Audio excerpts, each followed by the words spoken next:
अक्सर आपने देखा होगा कि जो भगत लोग होते हैं या साधक होते हैं या भक्त होते हैं वो भगवान के दिव्य दरबारों में जाते हैं। देवताओं के जो सिद्धपीठ दरबार होते हैं वहाँ पर जाते हैं, चाहे वो दक्षिणेश्वरी काली माँ हो, चाहे वो उज्जैन हो, चाहे बाबा अमरनाथ के दरबार हो। अलग अलग दरबार जो हैं वो जाते हैं, चाहे माँ कालका का दरबार हो, माँ छिन्नमस्तिका का दरबार हो, माँ तारा का तारापीठ हो। अलग अलग दरबार पर वो जाते हैं। कभी सोचा है कि वो क्यों जाते हैं? आपको बहुत से ऐसे लोग मिलेंगे, आप उनसे पूछना, वो आपको बताएंगे। वो एक ही मंदिर में नहीं जाते, वो अलग अलग मंदिर में जाते हैं और दरबारों में जाते हैं। होता क्या है कि जब एक भक्त किसी मंत्र को सिद्ध कर लेता है, किसी देवता को जागृत कर लेता है, उसकी वाणी सिद्ध हो जाती है, उसका ऑरा इतना तेजस्वी हो जाता है कि वो जब किसी मंदिर में जाता है तो उस मंदिर में जो पॉजिटिविटी होती है, सकारात्मकता होती है, उसके ऑरे को जैसे ही टच करती है तो चुंबक की तरह चिपक जाती है और उसके अंदर उस देवता की भी तरंग उसके पास आ जाती है, उस देवता की ऊर्जा भी उसके पास आ जाती है। और इसका सबसे बड़ा कारण ये होता है कि वो व्यक्ति अपने ऑरे को इतना तेजस्वी कर चुका है, या उस व्यक्ति ने अपने आप को इतना तपाया है, उसने उस देवता को इतना जागृत किया है कि उसका ऑरा जो है इतना अच्छा बन गया है कि वो ऑरा अन्य देवीय शक्तियों को, अन्य देवीय तरंगों को आकर्षित करने में उसकी मदद करता है। इसलिए तो एक भक्त अगर किसी मंत्र को सिद्ध कर लेता है एक बार, तो अन्य मंत्र जो है वो बहुत आसानी से जागृत हो जाते हैं उससे। पता है क्यों हो जाते हैं? क्योंकि उस मंत्र को जागृत करने के लिए जितनी ऊर्जा की जरूरत होती है ना उस व्यक्ति को, उसके अंदर पहले से ही वो ऊर्जा निहित होती है। इसलिए ये चीज़ें आपको समझनी चाहिए। कई बच्चे जो ये गलती करते हैं कि वो एक मंत्र जप करते हैं, उसके बाद फिर दूसरा मंत्र जप करते हैं, फिर तीसरा मंत्र जप करते हैं। उनको ये बात समझनी चाहिए। ये उसी तरीके से है कि एक पंडित जी ने बोला कि तुम्हारे खेत में पानी निकलेगा, पर तुम्हें 100 फुट खोदना पड़ेगा।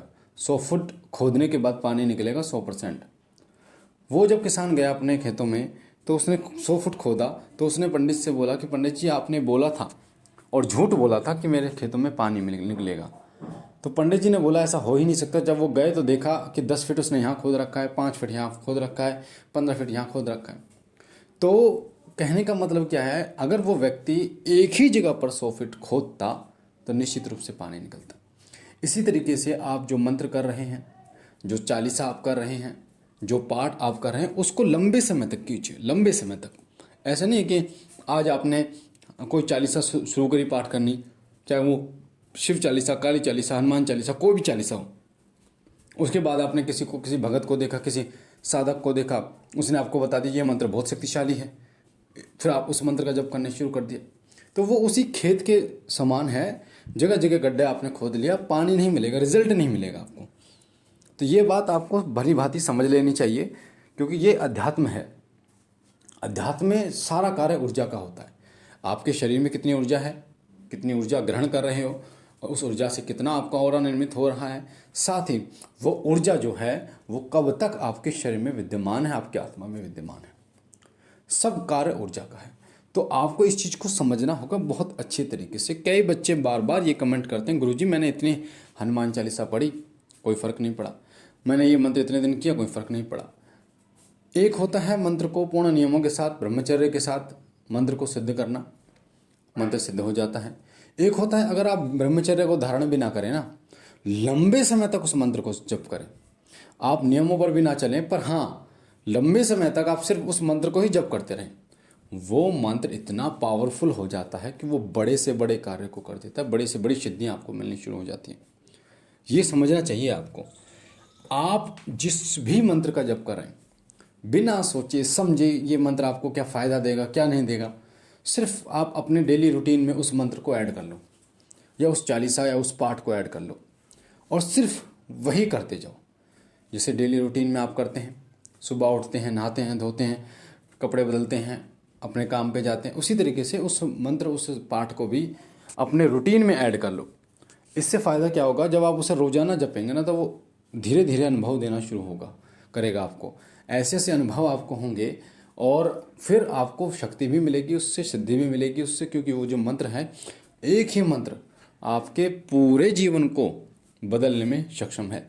एक ही चालीसा, एक ही पाठ, चाहे आप दुर्गा सप्तशती का पाठ करें, चंडी पाठ करें, चाहे आप निर्वाण मंत्र का जप करें, गायत्री मंत्र का जप करें, महामृत्यु में जय मंत्र का जप करें, कोई भी मंत्र हो, या शिव गायत्री मंत्र, शिव दुर्गा मंत्र, शिव काली मंत्र, कोई भी मंत्र हो, कोशिश करें जिस मंत्र का जप आप करें वो आपने अपने कानों से सुना हो किसी के मुख से। और सबसे अच्छी बात यह है कि आपने उस व्यक्ति के मुख से सुना हो जिसने इसको पहले से ही सिद्ध कर रखा हो। मैं सुनने की बात कर रहा हूँ।